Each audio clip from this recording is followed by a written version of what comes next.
Terminei Hades 2 e, nossa senhora, que jogo bom. Podia fazer um vídeo longo só falando de tudo que eu gosto dele, mas eu não consigo parar de pensar na genialidade por trás da criação disso aqui. Eu vou evitar spoilers importantes, então vem ver essa loucura aqui comigo. Ah, claro, deixa aquele curtir básico, compartilhar, sininho, o bagulho todo, porque esse vai ser brabo. Me ajuda muito, viu? Valeu! Pra entender que a genialidade vem com a experiência, você tem que voltar um pouco. Então é muito antes do Hades 1, voltar lá pra 2011. Primeiro lançamento da desenvolvedora Supergiant Games. Eu não achei uma história oficial pro nome do estúdio, mas eu consigo assumir que ele tem esse nome de ironia. Os fundadores vieram de empresas grandes, mas eles na verdade esperavam fazer jogos pequenos e concisos. E com essa ideia lançaram o primeiro, Bastion. Esse jogo vendeu muito. Mais de 4 milhões de unidades. Pro primeiro jogo de um estúdio pequeno foi absurdo. O jogo era muito bem feito, RPG de ação com uma visão isométrica e arte linda. Se você não sabe, isométrico quer dizer que tem métrica igual. Acabou virando um estilo de arte que finge que é 3D, mas que ao invés de ter uma perspectiva como no mundo real, todos os lados têm o mesmo tamanho.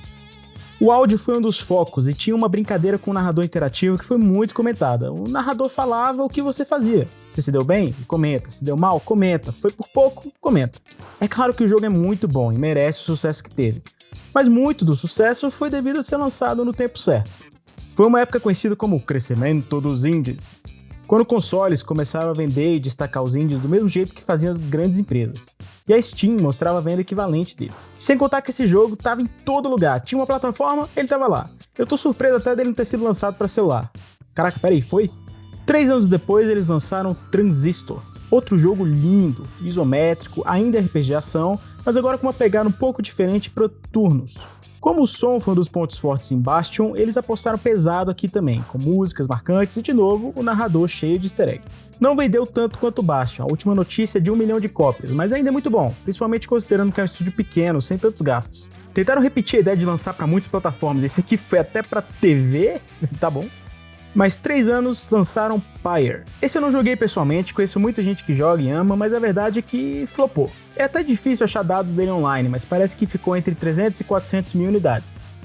Ainda não é nada mal, lembrando que a equipe tinha 12 pessoas na época. Mas comparado com os sucessos anteriores, parece que estavam perdendo um pouquinho o tempo certo. Não ajudou a troca de gênero e visual também. Um 2D mais de lado ao invés de isométrico e uma jogabilidade que é até difícil explicar. Não agradou tantas pessoas que já eram fãs do estúdio e esperavam algo parecido com os jogos anteriores. O estúdio não quis investir mais no jogo e acabou lançando para plataformas mais normais, nada de TV. Mas o narrador interativo estava lá, hein? Mais 3 anos veio um novo lançamento, Hades. Voltaram com a visão isométrica, voltaram com o estilo de ação mais frenética, como Bastion, fizeram a comunidade parte do processo de desenvolvimento com um early access bem early mesmo, e foram moldando o jogo com o feedback dos jogadores. A questão de gameplay tinha uma diferença essencial do Bastion, era roguelite. Talvez você já tenha ouvido falar dos termos roguelike e roguelite e talvez não saiba a diferença, então aqui vai rapidão. Roguelike é um jeito de dizer parecido com Rogue, que é um jogo dos anos 80 e que se você morresse, perdia tudo. E a fase do novo jogo era diferente, sendo gerada aleatoriamente. Esse tipo de jogo costuma ser muito difícil, porque você perde tudo mesmo, começa do zero toda vez que morre. Então mais recentemente surgiu o roguelite, que é uma versão mais light, menos punitiva do Rogue. Você morre, a próxima tentativa, ou run, como dizem os gamers, é um pouquinho diferente, mas você não perde tudo, você consegue levar algumas coisas entre uma tentativa e outra, evoluindo de pouco em pouco. Enfim, com a Hades sendo um roguelite, eles tiveram um novo desafio. Os outros jogos do estúdio também eram muito conhecidos por uma narrativa excelente, mas nesse, se parte do jogo é morrer e tentar de novo, e cada tentativa, a fase, personagem e poderes são diferentes, como diabos que eles vão fazer uma boa narrativa nisso aqui?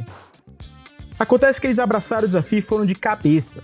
Criaram um sistema que grava até as mínimas interações que o jogador faz, quais diálogos e personagens já encontrou, para qual personagem perdeu e ganhou, quais poderes escolheu, quais deixou de escolher, e monta todos os diálogos baseados nisso. Foram mais de 20 mil linhas de diálogo.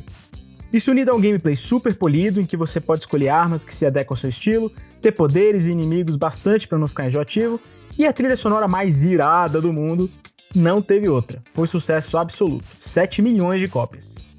Também lançaram o jogo para uma porrada de plataformas. E claro, o narrador interativo estava lá. 5 anos depois lançaram Hades 2. Pela primeira vez o estúdio apostava numa sequência, e apostaram na própria experiência também. Early Access com feedback da comunidade, visual isométrico, ação bem polida, roguelite, narrativa forte, sonorização de primeira e o narrador interativo, né? Não pode faltar. E os resultados ainda estão vindo. Até o momento, mais de 3 milhões de cópias vendidas, que é metade do antecessor, mas bom lembrar que ele saiu há menos de um ano e até agora só para Windows, Mac e Nintendo Switch. Então tem chão ainda para esse bichinho. Agora, antes de explodir a mente falando do jogo, deixa eu analisar ele como uma sequência. Como sequência, ele alcançou tudo que eu esperaria. É tudo uma melhora. De narrativa, continua excelente. Ainda é incrível que consiga manter uma narrativa coesa com tantos elementos aleatórios. Você consegue jogar o jogo sem ter jogado o primeiro, mas é mais legal conhecer os personagens que aparecem e são citados. Mas não é obrigatório para apreciar e entender a narrativa. A temática continua da mitologia grega, que parece muito explorado já, mas na verdade, desde o primeiro, eu nem sabia que Hades teve um filho, quem dirá 2.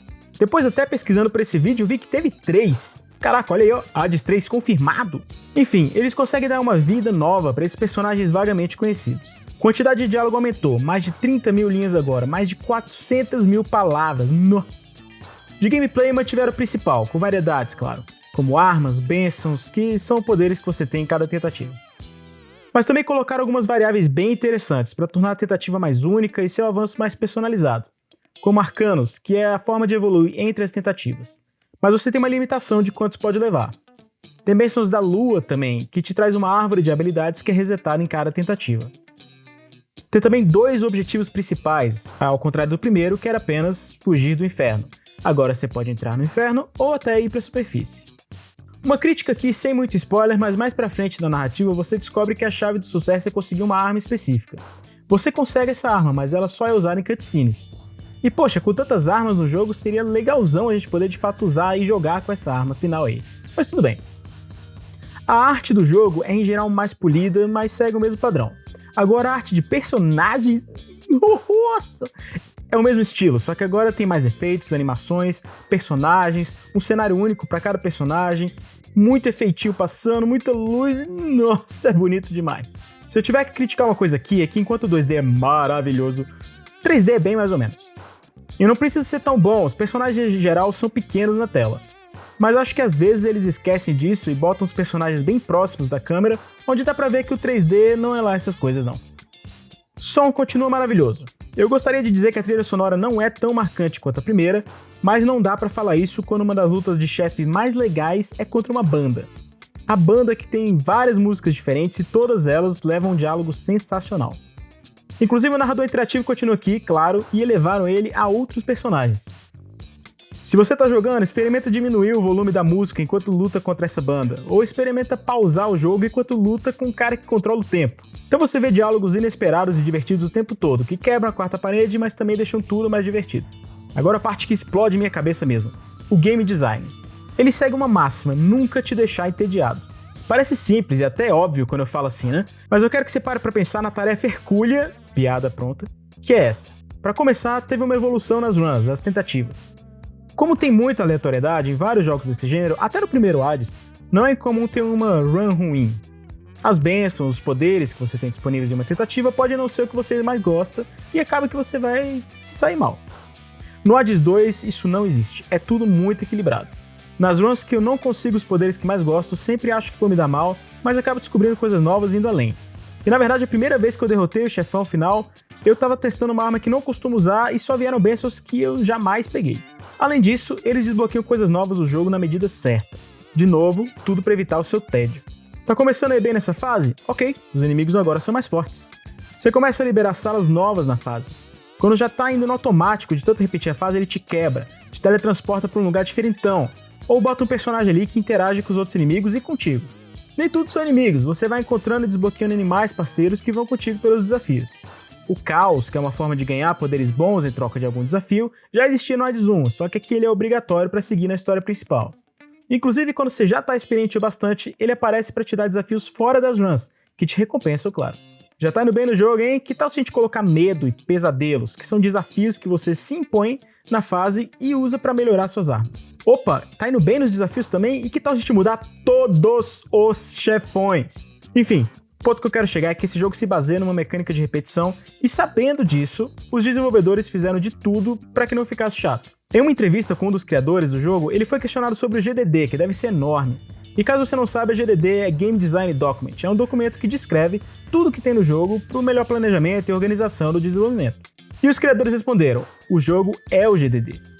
O lance é esse, eles não precisavam de longos planos e nenhum deles era imutável. O que precisavam, assim como os personagens do jogo, era iteração, era tentar, falhar, melhorar, tentar, falhar, melhorar, até o ponto de conseguir. E se você for desenvolvedor, isso é uma lição muito importante. Tente, fale, melhore. Até a história da empresa segue essa máxima. Tente, fale, melhore, até conseguir. E olha como conseguiram, viu? Assim como você conseguiu chegar ao final desse vídeo. Caraca, e com ele veio o quê? O clássico, né? Segue o canal, curte, comenta, compartilha, que isso ajuda muito. Valeu demais!